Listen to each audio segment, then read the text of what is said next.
नमस्कार, आप देख रहे हैं जी न्यूज। आपके साथ हूं मैं रुबिका लियाकत। ये खबर आपके काम की है, बेहद काम की है। इन केस अगर आप डेबिट कार्ड या क्रेडिट कार्ड इस्तेमाल करते हैं, आप किसी ना किसी बैंक का ये कार्ड चाहे डेबिट हो चाहे क्रेडिट हो करते ही होंगे। इसीलिए आपको ये खबर सचेत करने वाली है। देश के 32 लाख डेबिट कार्ड्स पर खतरा मंडरा रहा है। इन 32 लाख से भी ज्यादा ग्राहकों के डेबिट कार्ड या तो बदले जा सकते हैं या उनके पिन बदलने के निर्देश बैंक दे सकता है। जब बैंक की तरफ से आपको ऐसा कोई कॉल आता है, जब बैंक की तरफ से आपको ये सारी बातें बताई जाती हैं, तो आप उनकी बातों पर जिरह किए बगैर जो निर्देश बैंक की तरफ से आता है उसको मान लीजिएगा। इसके साथ ही बिना पिन डालकर किए जाने वाले इंटरनेशनल ट्रांजैक्शन को भी ब्लॉक किया जा सकता है।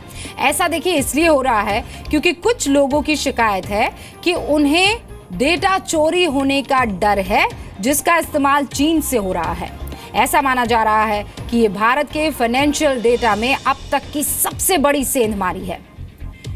ऐसी खबर है कि एक एटीएम के जरिए 32 लाख डेबिट कार्ड्स में वायरस फैल गया है।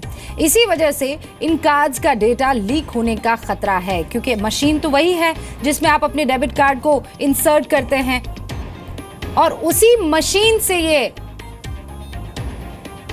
वायरस कहीं ना कहीं लगा है आपके कार्ड्स में, जिससे डेटा लीक होने के चांसेस है।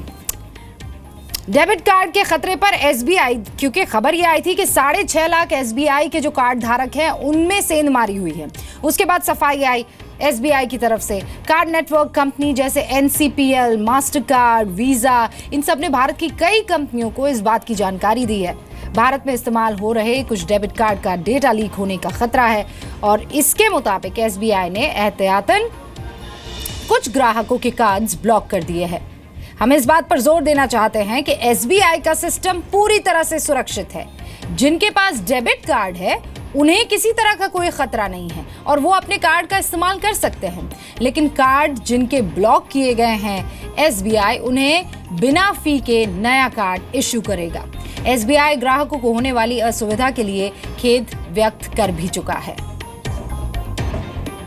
यस बैंक की तरफ से भी सफाई आई है। यस बैंक ने अपने सभी एटीएम की जांच की है, जिसमें सुरक्षा में सेंध का कोई मामला वैसे सामने नहीं आया है। बैंक ग्राहकों और दूसरे बैंकों और एनपीसीआई के साथ अपनी सर्विसेज जारी रखे हुए हैं, सुनिश्चित करता है कि बैंक के एटीएम नेटवर्क और पेमेंट सर्विस का इस्तेमाल पूरी तरह से सुरक्षित है। ये यस बैंक की सफाई है। देखिए, जिन बैंकों को सबसे ज्यादा इसका इफेक्ट हुआ है या प्रभावित बताए जा रहे जो बैंक, उनमें एक तो स्टेट बैंक ऑफ इंडिया है, एक एचडीएफसी बैंक है, एक आईसीआईसीआई बैंक है, यस बैंक है और एक्सिस बैंक है।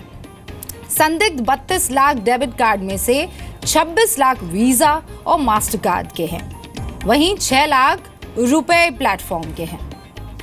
तो कैसे होगा डेटा लीक, ये समझना भी जरूरी है। भाई, आपने एक मशीन में डाला अपने कार्ड को, उसमें वायरस कैसे लग गया और उससे डेटा कैसे लीक हो सकता है, इसको समझिए। एक कंपनी के पेमेंट सर्विस सिस्टम से जुड़े एटीएम से डाटा लीक होता है, ये सूत्र हमें बता रहे हैं। इन एटीएम में डेबिट कार्ड के इस्तेमाल के बाद पिन चोरी का खतरा हो जाता है।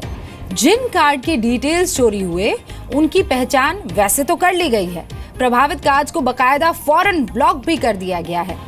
SBI, HDFC, ICICI, yes bank, axis bank, इनके कार्ड होल्डर्स फौरन अपना पिन बदल दे।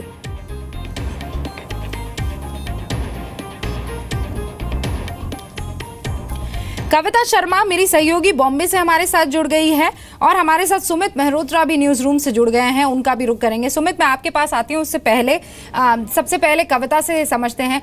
कविता, ये पैसे का मामला है और कार्ड को लेकर अभी भी बहुत से ऐसे हाउस होल्ड है जो कहते हैं बेटा मेरे साथ चल लो, मुझे कार्ड इस्तेमाल करना नहीं आता है। ऐसे में बहुत डर का माहौल होगा।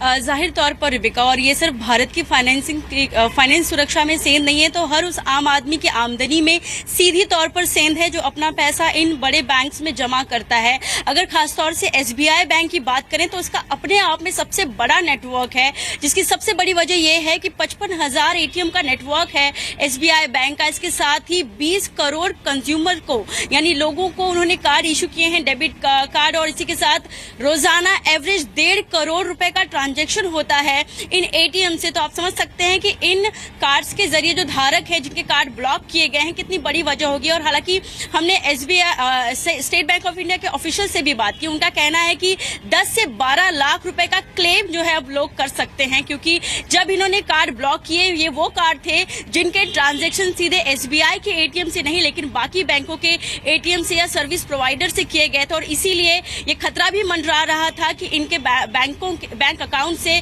पैसे भी गायब हुए होंगे, और इसीलिए एसबीआई पूरी तरीके से मानकर चली। हालांकि एक माइनर अमाउंट बता रही है स्टेट बैंक ऑफ इंडिया के अभी 12 लाख रुपए का जो क्लेम लोग उनसे कर सकते हैं, लेकिन सीधे तौर पर जितने भी बाकी बैंक्स का नाम इसमें आ रहा है, चाहे एक्सिस बैंक हो, आईसीआईसीआई बैंक हो, जिनके डेबिट कार्ड पर इसका खतरा मंडरा सकता है। जो जानकार हैं वो यही कह रहे हैं कि ऑनलाइन बैंकिंग जो फिशिंग मेल आपको आते हैं और कई सारा जिस तरीके से हम अपनी पेमेंट जो है ऑनलाइन पेमेंट करते हैं, एटीएम का इस्तेमाल करते हैं, और कहीं ना कहीं एक डिजिटल मीडिया का जो हम इस्तेमाल करते हैं, एक छाप, एक सिक्योरिटी जरूर छूट जाती है, और इसी का फायदा इस सेंध को लगाने में भी किया गया है, जिसका असर हो सकता है लंबे वक्त तक देखा जा सके। क्योंकि सुमित मेहरोत्रा भी हमारे साथ बने हुए हैं। सुमित बिजनेस एस्पेक्ट को पूरा कवर करते हैं। सुमित, कल जब ये खबर आई, बहुत से ऐसे बिजनेस साथी थे जिनसे मेरी भी बातचीत हुई और उन्होंने कहा कि अगर आपका किसी इस बैंक में डेबिट कार्ड वगैरह है तो आप फौरन पता कर लीजिए। मैं तो उस वक्त टेंशन में आ गई थी कि मैं पता कैसे करूं। तो अव्वल सबसे पहले सुमित ये बता दीजिए कि जिन जिन लोगों के पास डेबिट कार्ड है वो करे तो करे क्या, और उनको कैसे पता चलेगा कि उनका ये लीक हुआ है डेटा या नहीं? देखिए रूबिका, पहली जो एक खबर आई थी एसबीआई के इस संदर्भ में, महज की 6.5 लाख जो अकाउंट्स हैं वो अफेक्टेड है इससे, और सभी का ट्रांजैक्शन यस बैंक के एटीएम से पूरे देश भर में किया गया है। लेकिन जैसे से पढ़ते दर पढ़ते ये सिस्टम खुल रहा है, axis bank, HDFC bank, yes bank, साथ साथ एसबीआई, इन सभी का नाम अब सामने आ चुका है, और सबकी तरफ से जो नोटिफिकेशन आ रहा है, फिर जो क्लैरिफिकेशन आ रहा है, उसमें उन्होंने चीज़ मेंशन कर दी कि वो अपने कस्टमर से कॉन्टैक्ट में है। लगातार उन्होंने मेल भेज रहे हैं, एसएमएस भेज रहे हैं कि आप अपने एटीएम कार्ड को रिप्लेस कर सकते हैं। तो पहली चीज़ तो जिस भी कस्टमर के पास एसबीआई का, एक्सिस बैंक का, यस बैंक का या फिर आईसीआईसीआई बैंक का, एचडीएफसी बैंक का इनके एटीएम है, उनको बैंक की तरफ से कॉन्टैक्ट किया जा रहा है। दूसरी चीज़, अगर उनको किसी भी तरह से कांटेक्ट नहीं कर पा रहे हैं, कई लोगों के बैंक्स के जो डेटा होता है वो अवेलेबल नहीं होता है, तो उन्हें मेल भेजा जा रहा है। मेल के बाद उनका जो एटीएम है उसको इमीडिएटली ब्लॉक कर दिया गया है। तो अगर आपका एटीएम ब्लॉक होता है तो आप तुरंत बैंक में जाकर कार्रवाई कर सकते हैं, फिर बातचीत कर सकते हैं कि उनका एटीएम क्यों ब्लॉक किया गया। अगर ब्लॉकेज की पूरी जानकारी मिलती है और उसमें ये चीज़ निकलता है कि कोई भी ऐसा ट्रांजैक्शन हुआ है जो कि किसी विदेशी ब्रांच के जरिए हुआ है और वो ट्रांजैक्शन उस कस्टमर ने नहीं किया है, तो उसकी वो क्लेम ले सकते हैं बैंक से। दूसरी चीज़, अगर कोई भी ऐसा ट्रांजैक्शन या फिर ब्लॉक होने की कोई और वजह बताई जाती है जो कि एटीएम पिन की वजह से या फिर कोई ट्रांजैक्शन नहीं हुआ है, तो आप उसमें इमीडिएटली अपना पिन चेंज करके कार्ड को रिटेन कर सकते हैं। लेकिन हर बैंक की तरफ से बात साफ कर दी गई कि वो इमीडिएटली कार्ड को रिप्लेस करने के लिए तैयार है, और कोई भी पिन अगर चेंज करने की बात होती है तो वो भी करने को तैयार है। सुमित, ये बात हम समझ गए और मुझे लगता है दर्शक भी समझ गए होंगे कि अगर आपके कार्ड में गड़बड़ी है तो अपने आप बैंक की एंड से ही उस चीज़ को ठीक कर लिया जाएगा। अब मैं ये कैसे यकीन करूं कि नेक्स्ट एटीएम में जो मैं कार्ड इस्तेमाल करने जा रही हूं वो सुरक्षित है? देखिए, अब तक रूबिका जो भी नोटिफिकेशन बैंक ने रिलीज़ किया है, उन्होंने ये बात साफ कर दी कि जो भी ट्रांजैक्शन हुए हैं वो ऑलरेडी इशूड बैंक्स के साथ या फिर ऑलरेडी इशूड एटीएम्स के साथ है। रफली 70 करोड़ एटीएम ऑलमोस्ट यूज़ होते हैं इंडिया में, और इस ATM, in number of ATM में अब तक जो भी ट्रांजैक्शन किए गए वो इन्हीं एटीएम के जरिए किए गए, और बैंक ने सभी एटीएम्स को आइडेंटिफाई कर लिया है और इसीलिए उन्होंने उन सबको एटीएम्स को ब्लॉक कर दिया है। हालांकि क्योंकि कल एसबीआई के जो चीफ टेक्निकल ऑफिसर हैं उनका बयान भी आया था कि करीब 25% एटीएम जो एसबीआई इशू कर चुका है उसको ब्लॉक किया जा चुका है, क्योंकि अब तक का सबसे बड़ा रिकॉल इसे कह सकते हैं एटीएम के लिए। तो इतना बड़ा रिकॉल ऑलरेडी बैंक कर चुका है, तो उन्होंने आइडेंटिफाई कर लिया कि किन एटीएम में प्रॉब्लम है और किन में नहीं। तो जो भी नए एटीएम इशू करे जा रहे हैं वो ऑलरेडी इस प्रॉब्लम से अलग रख के, इस प्रॉब्लम को हटा के ही इशू किए जाएंगे, और बैंक को आइडिया है कि कौन से एटीएम को इशू करना है कौन से नहीं। तो उस लिहाज से उन एटीएम को देख रहे हैं, और अदरवाइज भी जिन भी ट्रांजैक्शन जिन अकाउंट्स में हो चुका है उन अकाउंट की ऑलरेडी उनको अंडर सर्वेलेंस रखा गया कि इन अकाउंट में कोई ऐसा दोबारा ट्रांजैक्शन ना होता हो दिखाई पड़े। क्योंकि एक चीज़ जो कॉमन है वो ये कि सारे ट्रांजैक्शन चाइना से होते हुए दिखाई पड़े हैं, हिताची के पेमेंट गेटवेज यूज़ किए गए हैं, और मेजरली जो है वो बहुत जल्दी पकड़ में आ गई है सुमित, और उसको हैंडल करने का भी तरीका निकाल लिया गया। सुमित, बहुत बहुत शुक्रिया। कविता, आपका भी बहुत बहुत शुक्रिया इतना डिटेल में इन सारी चीज़ों को समझाने के लिए। तो अब डरने की जरूरत नहीं, लेकिन सावधान जरूर रहिएगा आप, क्योंकि यहाँ पर बैंक आपको कॉल करेगा, बता देगा आपकी कार्ड के साथ गड़बड़ी हुई है। पैनिक मत कीजिए।